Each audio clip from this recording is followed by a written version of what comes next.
Hey guys, how y'all doing out there? Time for another tutorial from videoeditingsoftwareguide.com. Today, I'm bringing you the flying effect part 2. You guys already saw part 1 where I showed you how to take off and how to land. Now it's time to get your float on, your freak on in the air, all that good stuff. Let's get into it. First and foremost, you're going to need a green screen. All right? You're going to need a green screen and you're going to need a stool with another green screen wrapped around it, or you're going to need to make sure that you have a stool that's painted green with green screen paint, whatever. Just make sure you get that green screen type on there, all right? Then you're going to need your lights. I always tell you, get your lights right, dog.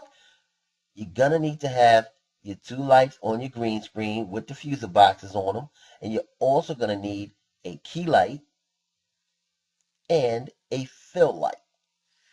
You get all that done, tape your footage, you are ready to rock, and now I'm ready to show you how to make this happen. First thing you want to do is you want to pull your background down into the first track in your timeline. Okay? Once you get that there, you want to pull down your green screen footage into the track underneath it. Now, you need to make sure that you get your footage lined up correctly. So I'm going to move my playhead forward to a position where the guy is on this little thing and he's flying around. All right, looks good there. So what I'm going to do is I'm going to just drag this to the same place where the playhead is so that my background starts at the same place as the individual when he's in position. Now I need to find out where the heck this guy stops getting his flying motion in. And looks pretty good, like right here. It's good enough for me. So now that I have that, I'm going to click away from both of these clips in the gray here. And I'm going to click on split. That'll get rid of all the stuff on the back. So now I'm going to left click on the top, hit the control key, left click on the bottom clip. Now I can hit the trash can and say adios. They're gone. Now on the front end, I'm going to go ahead and click up here on the timeline marker. And I'm going to go back and click on this clip so that the playhead goes right to the beginning of it. And now I'm going to hit the clip on the bottom to activate this. Now I'm going to hit split. And I'm going to click on the front end. And I'm going to click on my little trash can and say adios. I'm going to pick to leave the gap on this one. All right, so if I play this here, you'll see the dude in the footage and really nothing else. That's all you see. We got to key this bad boy out. We got to get it keyed out correctly, boy. All right, so let's get the keying. Let's go ahead and left click on the video clip of the green screen footage. And let's hit modify. We need to make some modifications, okay? We need to change some things in the world around us today to make everything beautiful. Alright, so it's already going to be on Chroma Key. That's the first choice here. If it's not selected, then you just go ahead and select Chroma Key. Then you want to go ahead and click on Enable Chroma Key. And it looks real ugly right now. Everything looks real ugly because it's set on black right now. We need to change that. We need to set on green. So we're going to click on this eyedrop tool. And then we're going to go ahead and click somewhere close to, oh boy, where we have the green. And boom. Looks great except for this crud here and here. We need to make some adjustments, all right? So we're going to adjust our tolerance of intensity. We're going to turn it up to make the green go away from our background.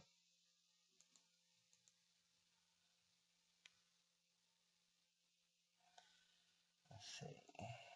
Yeah. And we're going to change the hue a little bit too.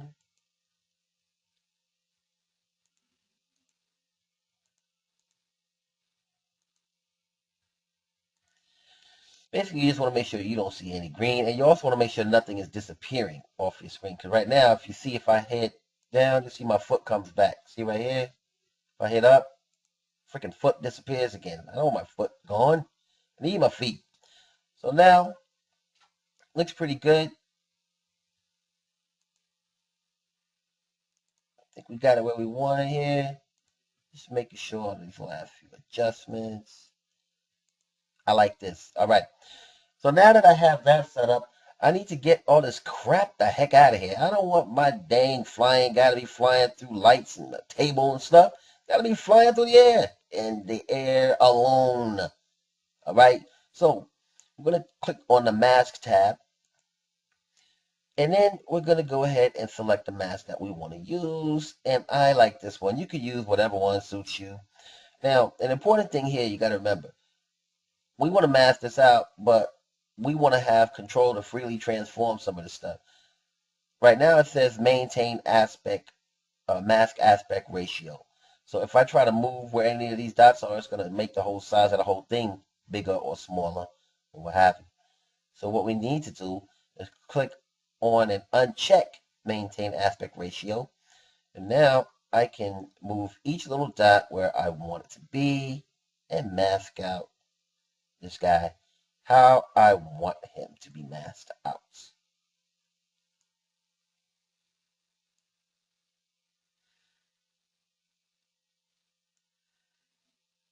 And if I could get even closer, I would here.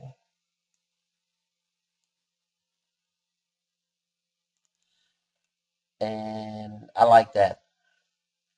So now that he's maxed out, I'm pretty happy with that. So I'm going to go ahead and go to back to properties. And now you'll see keyed out beautifully. No junk, no crap, no boo-boo, none of that. All right. Still some things I want to do, my friend. All right. So now what I want to do, I'm going to close up this Chroma Key. And I'm just going to come down here and where my keyframe section is and my different settings for opacity and scale and all of that. And I'm going to go to motion. I'm going to move my playhead all the way back to the beginning. And I'm going to enable keyframes by clicking this little diamond next to motion. So now I have the ability to move this sucker around where I want to. So now what I'm going to do is I'm just going to drag this bad boy off the screen because I want him to fly onto the screen. Just got to make sure I'm correct here. Right, everything's good. All right, so now he's off the screen. So I want him to stay off the screen for a little bit. Now, if I move my playhead forward, you'll see he's going to come onto the screen. I want him to stay off the screen for a few. Not too long, just a few. So I'm going to move my playhead here, and I'm going to go ahead and click on the add or remove current keyframe. And now what I'm going to do at this keyframe, let's see here. I'm going to make sure that he is staying off the screen. He's moving a little bit. In fact, let's move this up some.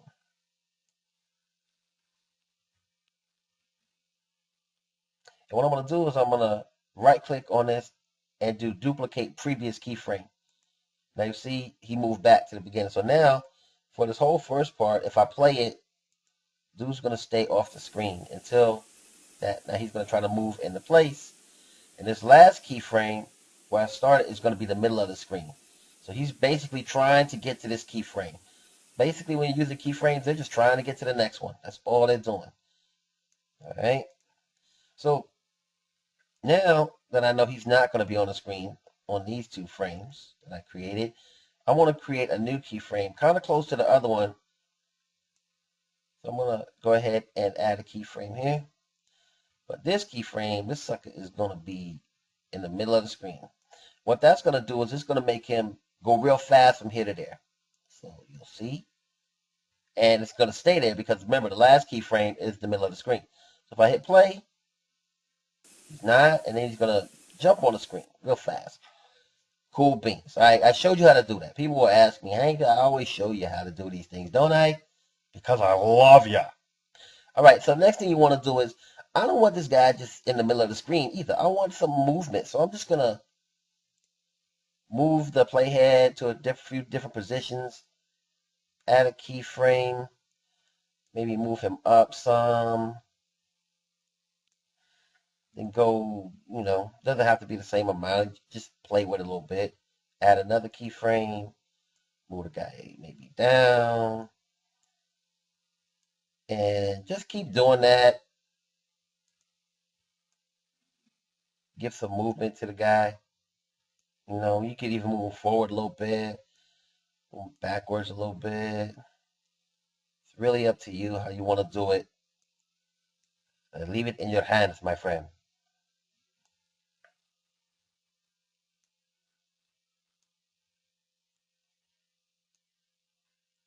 All right.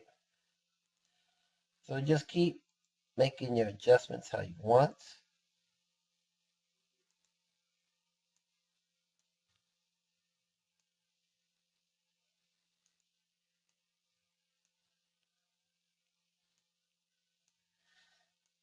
And you can see I can also just move him without adding a keyframe, just moving him where I want. But now for this one, I'm going to move him back here a little bit and down. Because what I'm going to do now is I'm going to have him shoot off the screen really, really fast. So I'm just going to drag him up and out of the frame. And now you can see once again at the last keyframe, what's he trying to do? Get back to where he was. He's like, get me back to this keyframe. That's all keyframes trying to do. Get you back to where they were. So what I'm going to do is drag this to the last keyframe. I'm going to right click on it and do duplicate previous keyframe. And now it's going to stay off the screen. So a few things I want to do real quick.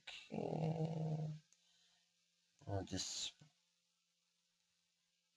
change my keyframes up a little bit. Spread them out a little bit more.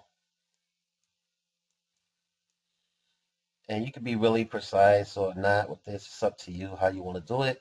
But now if I hit stop and I hit play, you'll get to see the whole thing put together. Boom, on the screen, now a little bit of up and down. And like I said, you could do it differently, make it look how you want it to look. It's really up to you. And off the screen. All right, cool beans. Looks great. I like it. I could make a few adjustments to it to make it better, but it's just a tube, so I'm just showing you how to get it done. So I'm going to hit save. All right, so now we got this put together pretty well, but it's still not done. It's not, top-notch quality yet. All right, we got to make it top-notch quality. All right, so what I'm going to do now is I'm going to click on the clip with the green screen footage, and I'm going to go to effects room. Let's add a few effects to this. Let's make it nasty. First thing I'm going to do is go to style, and I'm going to go to blur. So I'm going to go ahead and drag this blur down onto the green screen footage. Now that it's on there, you're going to see, looks like some kind of nasty blob in the middle of the screen. We don't want a blob. All right, we want a person. So I'm going to click on this clip, and I'm going to go over here to effect. And you'll see that has blur selected. Blur is really high. All right, I don't need the blur to be that high. I just want the blur to be at 1. As soon as I click in this box, it's going to tell me it's going to reset all keyframes in the effect. I'm okay with that because I haven't created any. And I'm going to change the blur to 1. And now you can see them, but there is a little bit of blur on them. So that's beautiful. Freaking beautiful. All right, next thing I'm going to do is I'm going to close this out. And I'm going to go to visual. And under visual, there's an effect called quake. So I want to click on this. Now what quake does is it actually moves the video around the screen, and you'll see black like you see what it's doing right now. You see black around the edges. We're going to fix that though. Don't worry. So I'm going to left click on quake. I'm going to drag it on top of this clip. And now if I play it now, you're going to see like too much movement. And you're going to see black coming around the guy. See his black at the back and all of that. Too much movement. He looks like he's sick or something. Got Tourette's. And, if anybody out there got Tourette's, I'm sorry. Okay? Freaking sorry. But that's what it looked like. So now I'm going to go ahead and click on this clip again with the green screen footage, and I'm going to click on effect. Now I'm going to make sure that quake is selected by clicking on it. And I need to change these levels. You can change these how you want. Make them suited to you. What I want is the Quake level to be on 20. And I want the starting angle on 4. I'm going to change the frequency to, I'm going to leave it on 5. But I think that's a pretty good amount of shake. And then the stepping angle, how far up and down the shake goes on, I'm going to change that to 45. And I like those settings. So I'm going to go ahead and close this. And I'm going to go ahead and click on play. And now you see he's got a little bit of shake. Not too much. It looks a little bit more realistic. Got the blur going on. You know, looking pretty freaking fantastic, if I may say so myself. Alright?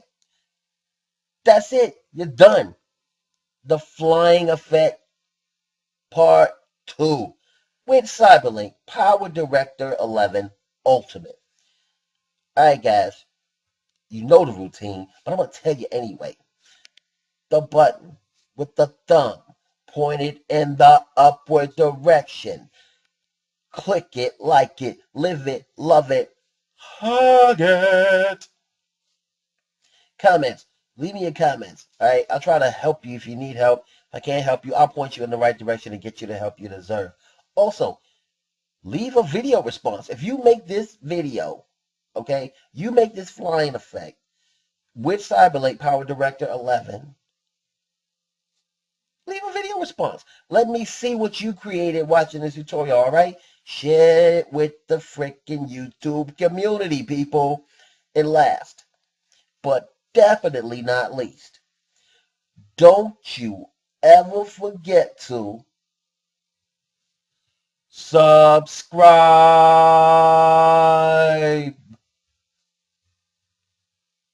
Thanks for watching. We'll see you again soon.